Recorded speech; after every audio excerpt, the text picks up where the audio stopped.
Okay, guys, welcome back to episode 4 of Doki Doki Literature Club.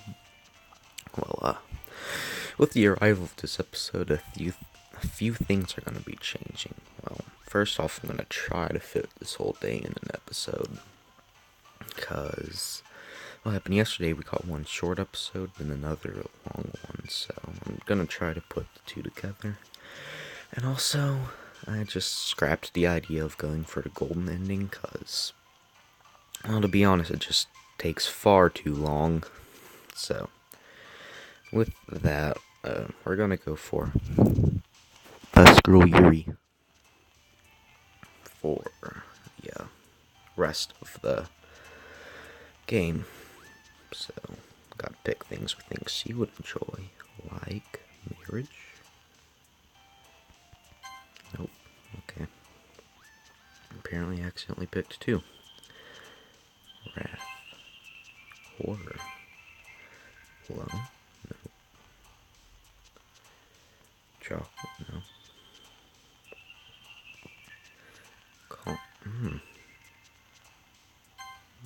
Okay.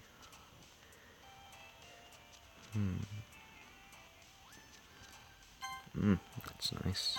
Nope. Yeah, boom. Uh-huh. Yeah. Oh. Agony.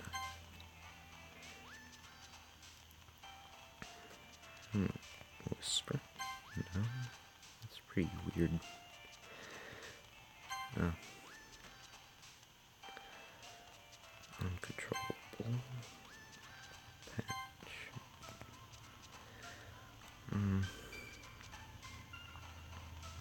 Capable. Philosophy.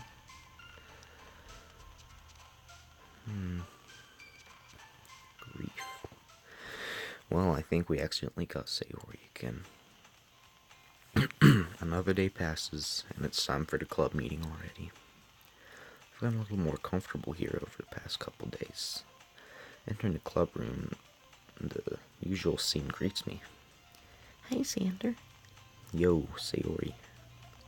Looks like you're in a good mood today. I'm just still not used to you being in the club, that's all. I see. It's a pretty simple thing to get you in a good mood. But I guess it's always the simple things with you anyway. Speaking of which, I'm kinda hungry. Will you come with me to buy a snack?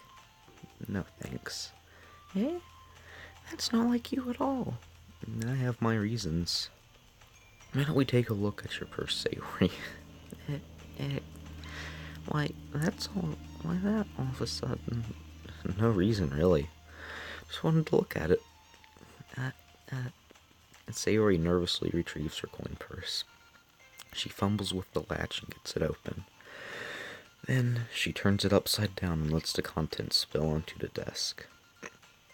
Only 2 small coins fall out. I knew it. I can see right through you, Sayori. That's not fair. How'd you even know? It's simple. If you had enough money in the first place, you would have bought a snack before coming into the club room. So either you're not hungry and want an excuse to take a walk, or you conveniently planned... Oh, I can talk and read. Or you plan to conveniently forget that you spent all your money so that it would lend you some. And this time, because of all the reading, I have a soda so my throat doesn't get dry, so...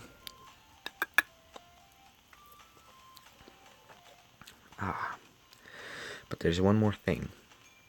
You're always hungry, and so that only leaves one option. Wah. I give up. Don't make me feel guilty. If you feel guilty, that means you deserve to feel guilty. Yuri suddenly giggles. Huh? I didn't notice she was listening in. Her face is in her book, as always. Oh, no. I wasn't listening or anything. It was just something in my book. Yuri? Tell Xander to let me borrow some. Sorry, I just woke up, so. That's. Don't get me involved like that, Sayori. Besides, you should only buy what you can responsibly afford. And frankly, after putting a mischievous little stunt like that, your suffering is fair enough retribution. Did I just... I didn't mean that. I got too absorbed into my book. I really like when you speak your mind, Yuri. It doesn't happen much, but it's a fun side of you. There's no way you could see. You were right, though. I did something bad, and now I have to accept a revolution. Retribution. That. Still, coming from you, Sayori. Guess there's a little devil inside all of us, isn't there? Don't let her fool you. Sayori knows exactly what she's doing. After all, she told you guys she was bringing me to the club before she even told me. Let me just get another sippy. But you wouldn't have come off if it weren't for the cupcakes. I can really read this morning. So I had to trick Natsuki into making them. Come on, give me more credit than that, Sayori. Pwap. Kia! Out of nowhere, something smacks Sayori in the face and tumbles onto the desk. Ow. What was... A cookie? Sure enough, it's a giant cookie wrapped in plastic. Sayori glances around. Is this a miracle? It's because I paid my restitution. Retribution. Actually, that one almost worked. I was gonna give it to you, but then I heard you blab about the cupcake. Yeah, there's an if there, right? It was totally worth seeing your reaction, though. Natsuki, that's so nice of you. I'm so happy.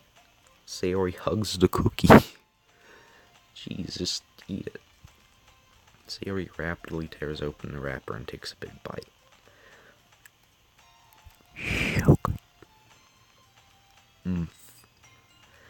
Sayori suddenly claps her hand over her mouth. I bit my tongue. You're going through a lot just over that one cookie. Natsuki takes a bite of her own cookie. Yours was really good too, Natsuki. Can I try it? Jeez, beggars can't be choosers. But yours is chocolate. Yeah, why do you think I gave you that one? Fine.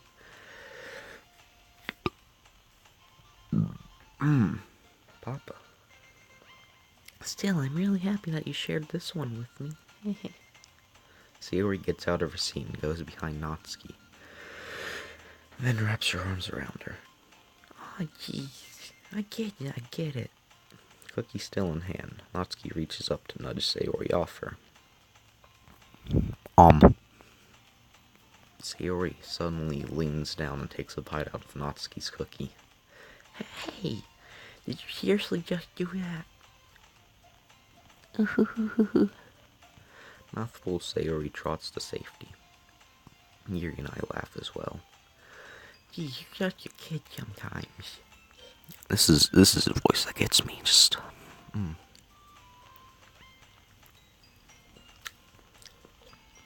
Monica, can you tell Sayori? Natsuki glances around. Monica isn't in the club room. Where's Monica anyway? Good question. Have any of you heard anything about her being late today? Not me. Yeah, I haven't either. That's a bit unusual. I hope she's... I can do voices. I hope she's okay. Of course she's okay. She probably just had something to do today. She's pretty popular after all. You don't think she has a... I wouldn't be surprised. Probably more desirable than all of us combined. That's true. Excuse me? Suddenly, the door swings open. Sorry, I'm super sorry. Oh, there you are. I didn't mean to be late. I hope you guys weren't worried or anything. Eh? Monica chose the club over her boyfriend after all. You're so strong-willed. But Just, But boyfriend? What on earth are you Monica quizzically glances at me. Never mind that. What held you up anyway? Well, my last period today was study hall. To be honest, I kind of lost track of time. That makes no sense, though. You would have heard the bell ring at least. I must not have heard it since I was practicing piano. Piano? Wasn't aware you played music as well, Monica. I don't really. I just kind of started recently. I've always wanted to learn piano. It's so cool. You should play something for us, Monica. That's... Monica looks at me. Maybe once I get a little bit better, I will. Yay! That sounds cool. I'd almost look forward to it. Is that so? In that case, I won't let you down, Xander. Monica smiles sweetly. I didn't mean any pressure or anything like that. Don't worry. I've been practicing a whole lot recently, and I'd really love a chance to share once I'm ready. I see. In that case, best of luck. Thanks. So I didn't miss anything, did I? Not really. I chose to leave out Sayori's mischievous escapade. I'm sure Natsuki will end up complaining to her anyway. Looks like everyone has already settled down. Sayori somehow already finished her entire cookie. Yuri's back to her book. Natsuki disappeared into the closet. Xander. And Sayori suddenly comes up to me. I'm gonna go get supplies from...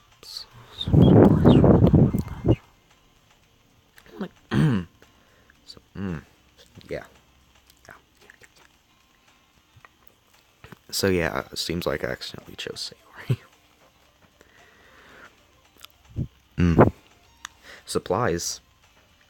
What for? Well, you know the festival is coming up. Me and Monica were gonna make some posters and stuff. So I need to go find some crayons and markers and glue sticks. Ah, I see. Sure, I'll go with you. Yay. Okay, Monica will be back soon. Ah, are you going with Xander to get the supplies? Oh. That most definitely wasn't me. There's no need to trouble yourself. I'd be happy to go with them. Aw, but I wanted to go. It's so much fun exploring empty classrooms and stuff. Okay. It was just a suggestion. See if you can find poster paper too, okay? Okay. Ready, Xander? Yep, let's go. Sayori and I exit the club room. I follow behind as Sayori hums and skips around the hallway. Honestly, it feels like I'm talking to a kid. Taking a kid to the mall or something. Sayori finds pleasure in the simplest things sometimes. Hey, Sayori. Why am I doing her voice and talking to her? Just... why? What exactly are we doing for the festival anyway? I'm not sure how you'd make an event out of literature. Me and Monica have it all planned out. Don't you worry. Is that so? Yep. We're gonna do a poetry performance. A performance? Of what kind? Well... everyone's gonna take turns on stage and recite their favorite poems. Oh, that sounds kind of dull. Xander, you're not thinking about it the right way at all. It's not just about reading poems, it's about performing them. Like, you say the lines of the poem like, between my feet, the last remaining flower beckons to me. I twist the stem, freeing it from its clinging roots. caressing the final joyous moment between my fingers. But to what ends have I summoned this joy? For now, when I look in every direction, the once prosperous field before me is but a barren wasteland. Like that. Sayori, how do I put this? I'm sure it's just me. But is it possible for me to take you seriously when you talk like that? Eh? You meanie. I'm working super hard on this, you know. I know. I just meant that's pretty unordinary contrast to your cute self. Don't say that. It's embarrassing. I guess that means I'm doing a good job. Yeah, I guess so. Second drink time. I'm so excited. The festival is going to be so much fun. Sayori spins herself around in the hallway again. Hey Xander, this classroom over here is empty. Let's begin the mission.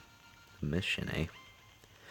It's been a long time since I've spent time with Sayori like this, but in the end, she hasn't changed one bit. She's nothing but a ball of sunshine drawing happy vibes from the world around her. It's a pretty nostalgic feel for me. As years went by, I began to hole myself up in the room more and more. So going adventuring with Sayori brings out a special sort of feeling I forgot I had in me. The two of us entered the classroom. Sayori heads straight to the closet and I follow. Let's see what we have in here. Crayons. Sayori pulls out a box full of crayons off the shelf. They're the best brand too. They're kinda dirty though. Sayori starts pulling various crayons out from the box, reading the color names. Alright, that's one down. Don't get distracted, we still need to find... Wait, I'm looking for my favorite color. Fine. Mm-hmm. At least move aside so I can look for the poster paper. Oh, I dropped one by accident. Smack? Yeah. Sayori bends over and smacks her forehead right onto the shelf. She falls to the floor and the crayons spill all over her lap. Ow, ow, ow, ow, ow. You okay? My forehead. Sayori clutches her forehead. Jeez, Sayori. It's just like you, isn't it? Come on, let me see. Since Sayori's sitting on the floor, I grab her by the waist and pull her out of the closet. You have to move your hands, Sayori. But it hurts. Just do it for a second. Sayori slowly releases her hands from her forehead and gently brushes her bangs to the side. Ow. Sorry. There's a huge red mark on the center of her forehead. A bump is starting to form as well. Man, it's gonna swell up. Should probably find you some ice. Xander? Where would I even find ice around this time? I guess a cold drink will do. You don't have to. I'm fine with looking like a unicorn. Even wincing from the pain, Sayori makes a silly joke. Are you saying... I'll be right back, okay? Oh, okay. I pat Sayori on the shoulder and run out into the hallway. I locate the nearest vending machine. What should I get? It doesn't really matter since it'll be used as an ice pack. Rather than to drink, but I know Sayori likes apple juice, so I purchased that one. In just a moment, I'm already returning to the classroom where I left Sayori. She has one palm on her forehead and is using the other hand to clumsily scoop crayons back into the box. At least they were already in the wrong spots before I spilled them. Sayori, here. I hand Sayori the bottle of apple juice. It's nice and cold. Sayori opens the cap and starts drinking from it. Sayori, what are you doing? It's for your forehead, idiot. Big Dumbo. Sorry, I forgot. Okay. Voices doing the ding dong again.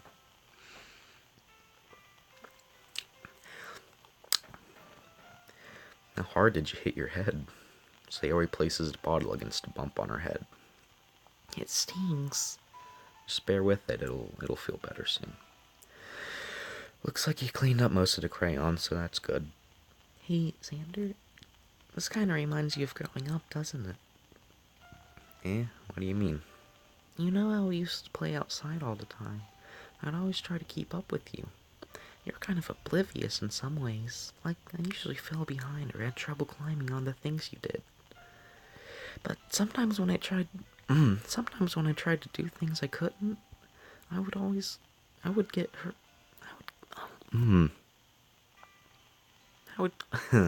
I would get myself hurt.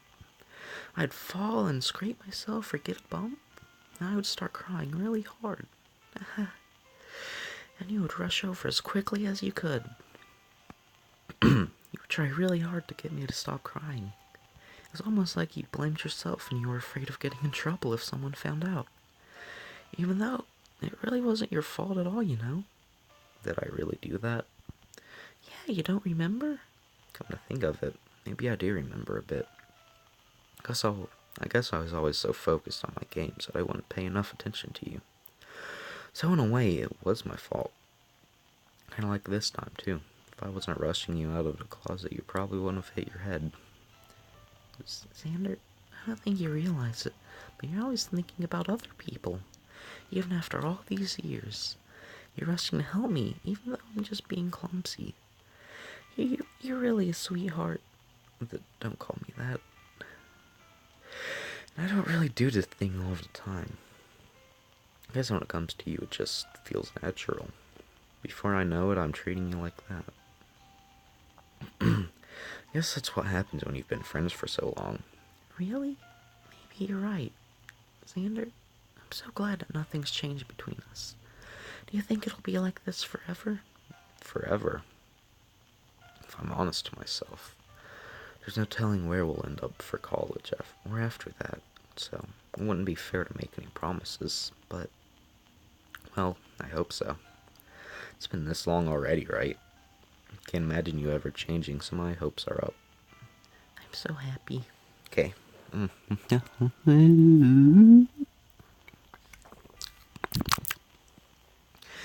Sayori has a whimsical expression in her eyes.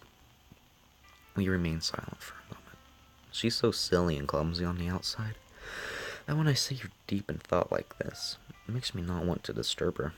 I guess we should go back. I don't want to worry Monica, you know. Good luck with that. She's gonna see your forehead either way. Not if I hide it under my bangs. Sayori hops to her feet. She clutches her forehead again. Don't stand up so fast after hurting yourself. You. Well, I guess it's too late now. Anyway, let's go. I follow Sayori out of the classroom. Sayori plays with her bangs to try to hide the bump, but without much success. In a moment, we make it back to the club room. Ah, you're back. That's your voice right there. Good timing. I was just about ready to start with sharing our poems. And Sayori, your forehead.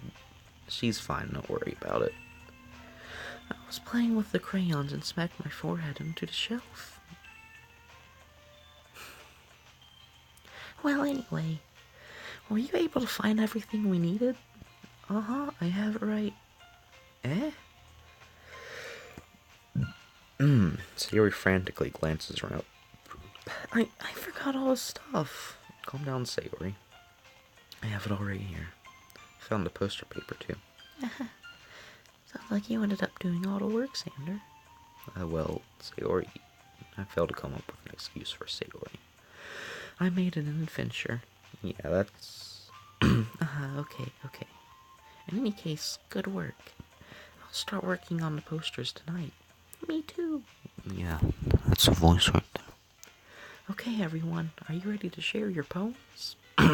Guess I should grab mine. After making sure the crayon box is closed tightly, I return to my seat. Let's begin with Monica. Hi again, Xander. How's the writing going? Alright, I guess. I'll take that. No, just no. As long as it's not going bad. I'm happy that you're... Yeah, drink time, for sure. 1, 2, 1, 2, okay. I'm happy that you're... I can't do it. I'm happy that you're applying yourself. And maybe And maybe soon you'll come up with a masterpiece. I wouldn't count on it. You never know. Want to share what you wrote for today? Sure, here you go. I gave my poem to Monica. Alright, it's pretty good. Makes me think of Sayori, like the other one that you wrote. You two are like the dynamic duo. That's kind of exaggerating it. Yeah, probably. But you do spend a lot of time with her, even in this club, don't you? Yeah, I read that with correct reading. Then again, I don't blame you for being a little shy. I'm not shy, it's just... I'm just teasing. I know it takes a bit of time to make friends with everyone. But Yuri and Natsuki are super interesting people, so don't be afraid to give them their share of time. And you can talk...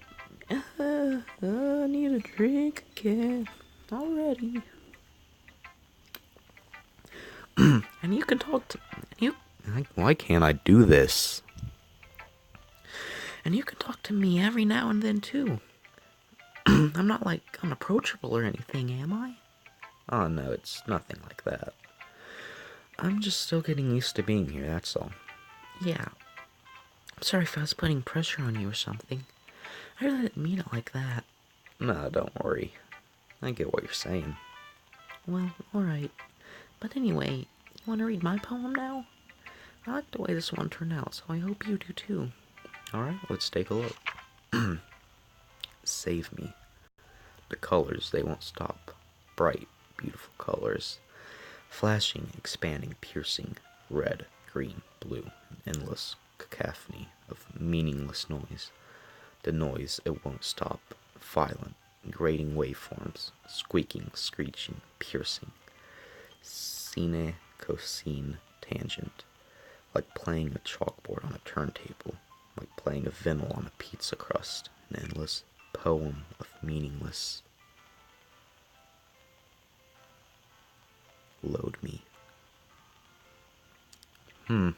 It's even more abstract than your last one, huh? I guess it's just the way I write. I'm sorry if you don't like it. No, I never said that. Just kind of thing I've never seen before, I guess. I kind of like playing with my space on the paper. Choosing where and how to space your words can totally change the mood of the poem. It's almost like magic. The way I wrote the lines really short makes it feel like they're trying to speak over the noise. I see. Still hard for me to tell what it's about, though. Sometimes Turning into Marge. Sometimes asking what a poem is about isn't the right question. A poem can be as abstract as a physical expression of a feeling, or a conversation with the reader. So putting it that way, not every poem is about something. Anyway, here's Monica's writing tip of the day. Sometimes you find yourself facing a difficult decision. When that happens, don't forget to save your game. You never know when you might change your mind, or when something unexpected may happen. Wait, is this tip even about writing? What am I even talking about? That's my advice for today. Thanks for listening. Alright, let me get a sippy. Okay, Sayori. Xander, I really love your poems. I can't believe you've been hiding these from me. Yeah, I'm not hiding anything. But your poems are so good. Yesterday's and this one's too.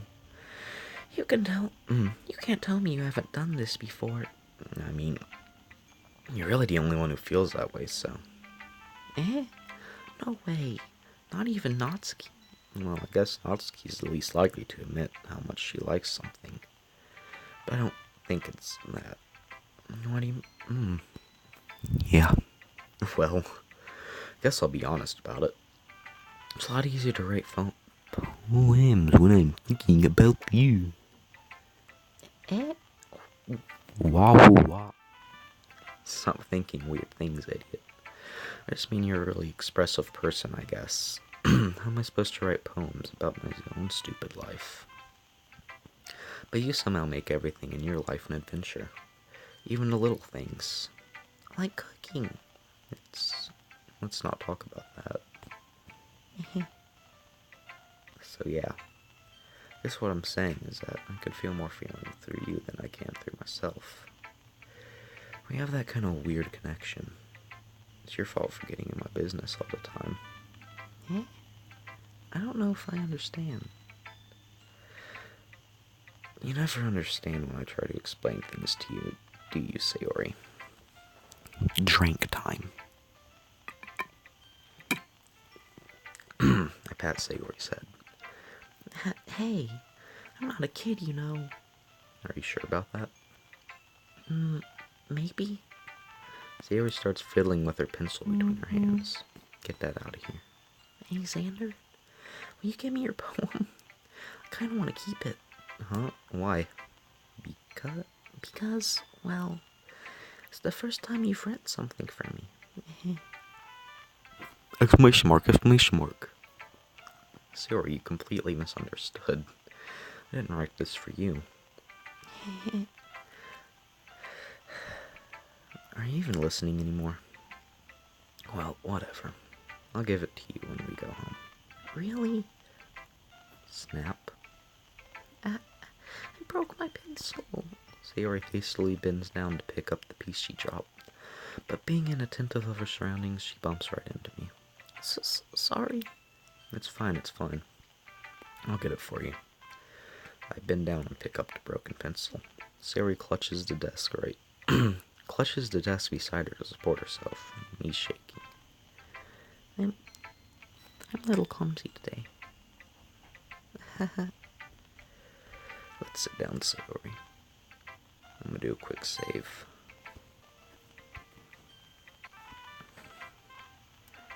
Alright. I just heard a noise and I thought I might get interrupted, so... Let's sit down, Sayori. Yeah. I grab Sayori's arm and help her sit at the desk. Anyway, I still haven't read your poem. Oh, sorry, I forgot about that. But it's not as good as yours. Jeez, don't worry. I'm sure I'll like it. Bottles. I pop off my scalp like the lid of a cookie jar. It's the secret place where I keep all my dreams. Little balls of sunshine, all rubbing together like a bundle of kittens. I reach inside with my thumb and forefinger and pluck one out. It's warm and tingly. But there's no time to waste. I put it in a bottle to keep it safe, and I put the bottle on the shelf with all the other bottles. Happy thoughts, happy thoughts, happy thoughts, and bottles all in a row. My collection makes me lots of friends. Each bottle is starlight to make amends. Sometimes my friend feels a certain way. Down comes a bottle to save the day. Night after night, more dreams. Friend after friend, more bottles. Deeper and deeper my fingers go. Like exploring a dark cave, discovering the secrets hiding in the nooks and crannies. Digging and digging, scraping and scraping. I blow dust off my bottle caps. It doesn't feel like time elapsed. My empty shelf could use some more. My friends look through my locked front door. Finally, all done. I open up, and in come my friends. If they come in such a hurry, do they want my bottles that much? I frantically pull them from the shelf, one after the other, holding them out to each and every friend. Each and every bottle. But every time I let them go, it shatters against the tile between my feet. Happy thoughts, happy thoughts, happy thoughts, and shards all over the floor. They were supposed to be for my friends who aren't smiling. They're all shouting, pleading, something, but all I hear is echo, echo, echo inside my head. Holy crap. Sayori, did you really write this? Of course I did. Didn't I tell you yesterday I was gonna write the best poem ever? Yeah, but drink time.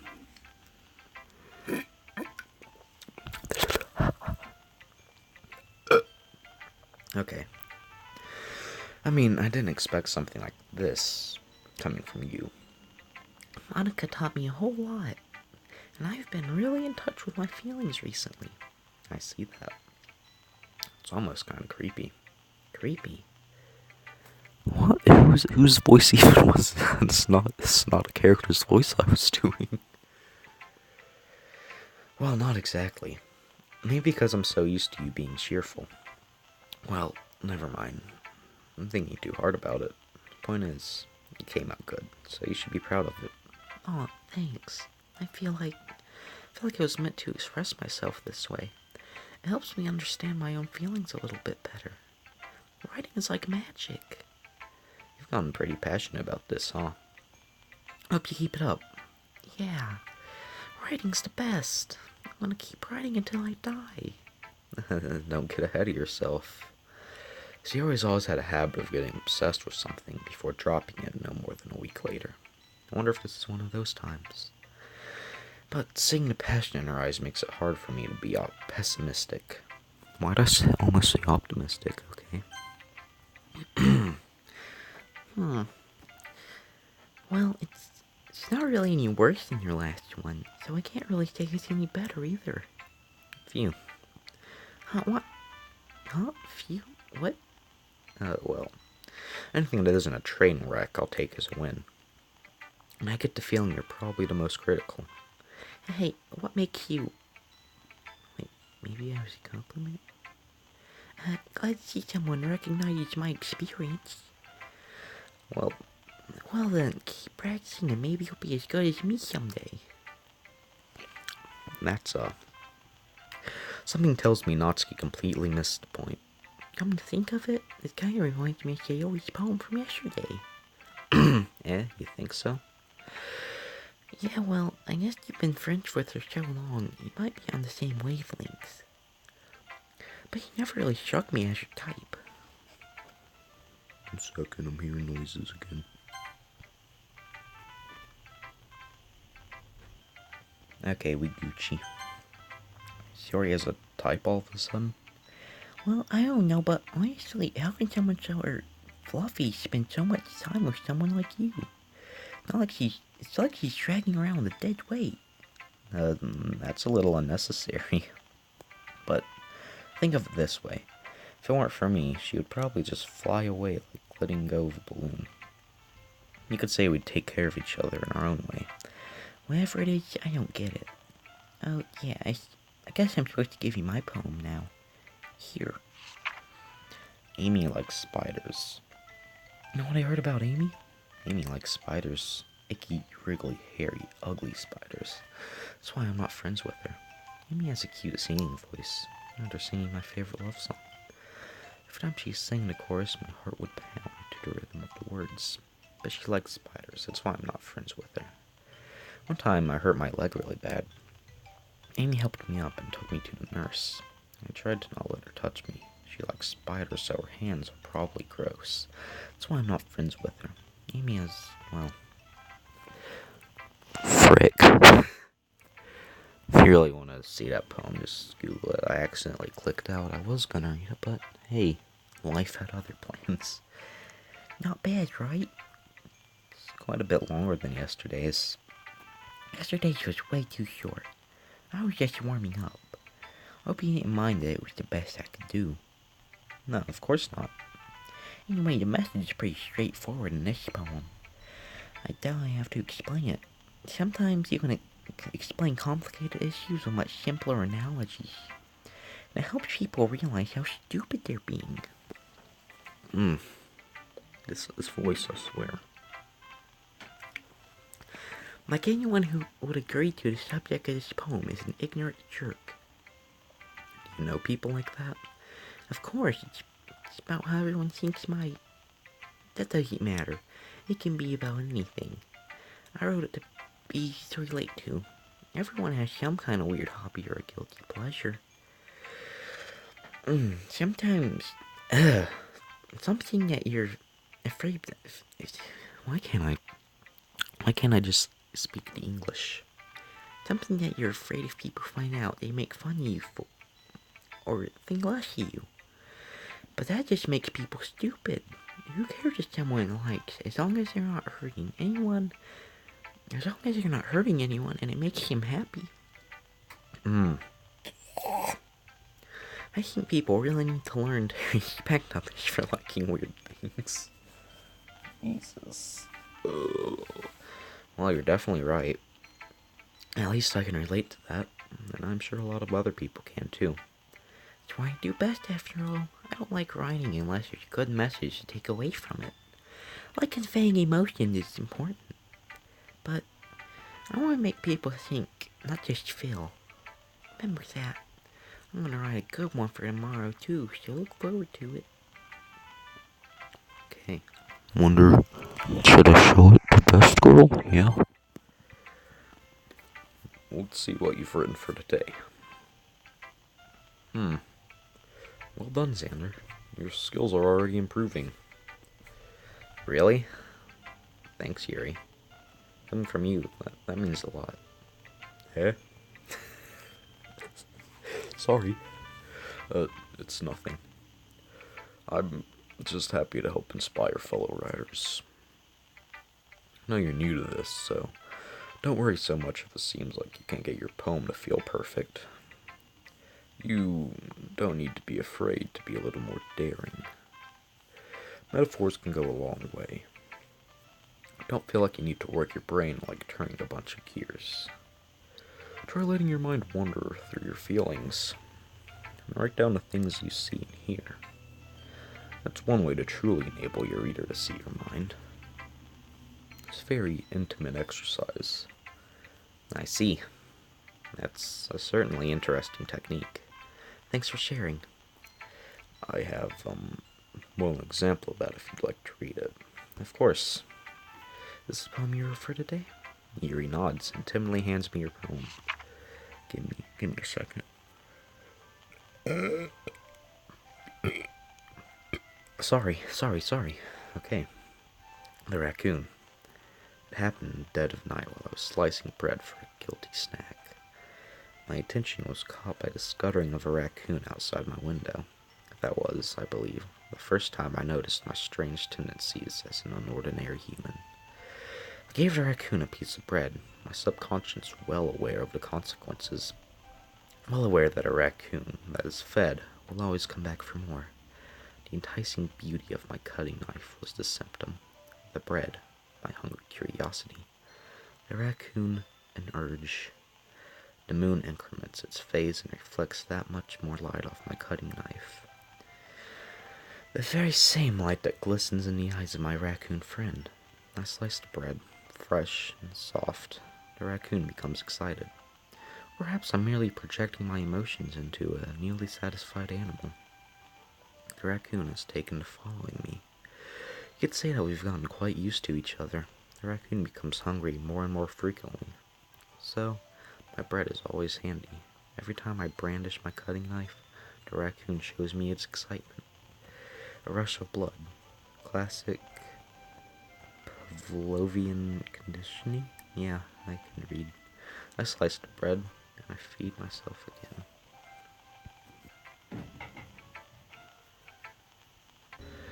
Okay, sorry if that came out of nowhere. It's just, yeah, I don't want to risk getting interrupted because editing takes like a buttload of time, and I can't really risk that. I was a little more daring this time. I was a little more daring with this one than yesterday's. I can see that. It's a lot more metaphorical. I don't know if it's my fault, but I can't begin to imagine what this poem is about. That's right. It's a bit closer to my preferred writing style. Using the poem as a canvas to express vivid imagery and conveying emotions through them. Yeah, if I take it face value, then I can't even figure out what it's supposed to mean. Well, I think it's something that different people can relate to in their own way. I wanted to express the way it feels for me to indulge in my more unusual hobbies. This is the sort of things that I'm usually forced to keep to myself. So I sometimes enjoy writing about them. Huh, that's funny. Did Natsuki also write something about that? About someone being ridiculed for a strange interest? Yeah, she did. Yeah, she was talking about how it doesn't matter what you're into as long as you're not hurting anyone. She's right. I mean, does she really feel that way? Yeah. It's like you two have that in common. That's interesting. To me.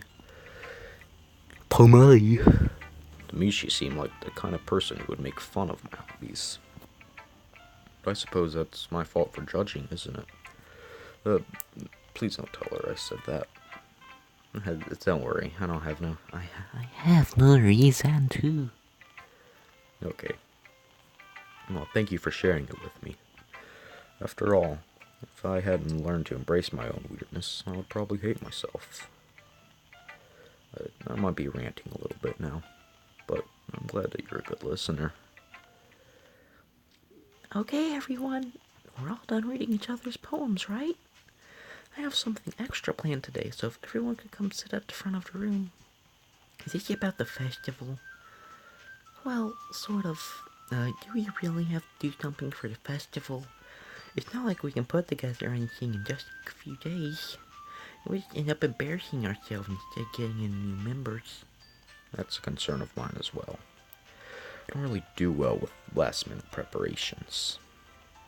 Don't worry so much. We're gonna keep it simple, okay? Sorry. That was a nasty one. We don't need much more than a few decorations. Zuri's been working on posters, and I've designed some pamphlets we can give out during the event. Okay, it's great and all, but doesn't that tell us that we're actually gonna... But doesn't tell us what we're actually... yeah. Her voice is just so goofy. It's real funny.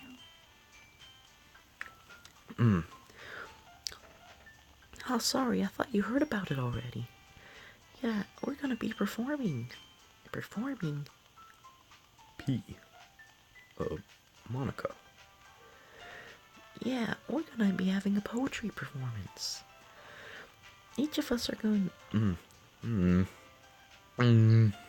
Each of us are gonna choose a poem to recite during the event. But the cool part is, we're also gonna let anyone else come up and recite poems too.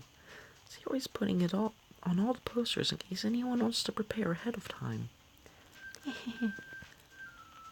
Sayori, who's been coloring a poster, holds it up for us to see. Are you kidding me, Monica? You didn't already start putting those posters up, did you? Yeah, well, I did. You really think it's that bad of an idea? Well, no, it's not a bad idea. But I didn't sign up for this, you know? There's no way I'm gonna be performing in front of a group of people like that. I agree with Natsuki. I could never in my life do something like that. Imagining it, Yuri shakes her head in fear. Guys, no, Sayori. I understand where they're coming from.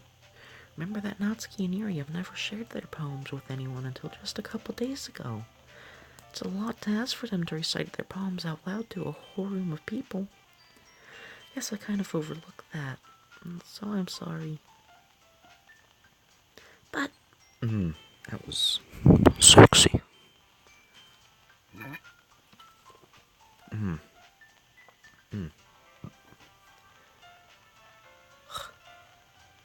I still think we should give it our best. We're the only ones responsible for the fate of this club. If we start the event and each put on a good performance, then it will inspire others to do the same. And the more people who perform, the better we'll be able to show everyone what literature is all about. Yeah, it's about expressing your feelings. Let me just... My throat needs to loosen up here, buddy. Oh, buddy, old pal. Being intimate with yourself, finding new horizons, and having fun. No, I can't go any higher. That's right. And it's those reasons that we're all in this club today. Don't you want to share that with others? To inspire them to find the same feelings that brought you here in the first place? I know you do. I know we all do. And if all it takes is standing in front of... Standing in front of the room for... Yeah. Sippy time. then I know you can do it. Natsuki and Yuri remain silent. Sayori looks worried. Guess that leaves me no choice. I agree. I don't think it's too much to ask. I think that Sayori and Monica have been trying really hard to get new members. The least we can do is help them out a little bit. Well, maybe, but... Looks like Natsuki doesn't have any arguments left. Ooh. Okay, fine. Guess I'll have to get over with. Alright. Phew. Thanks, Natsuki. What about you, Yuri? Yuri dejectedly glances around at everyone else's expectant faces. I guess I don't really have a choice. That's everyone. You're the best, Yuri. The club is seriously gonna be the death of me. Oh gosh. You'll be fine, Yuri. But anyway, let's move on to the main event. I want each of you to choose a poem of yours. We're gonna practice reciting them in front of each other. You know what? This episode's running a bit long, so we're gonna end it here. Because this day is, like, extra long. So, yeah, see you in the next episode. Which I don't even know when it'll come out. Probably not till next weekend, because I don't have any recording time. So, see you then.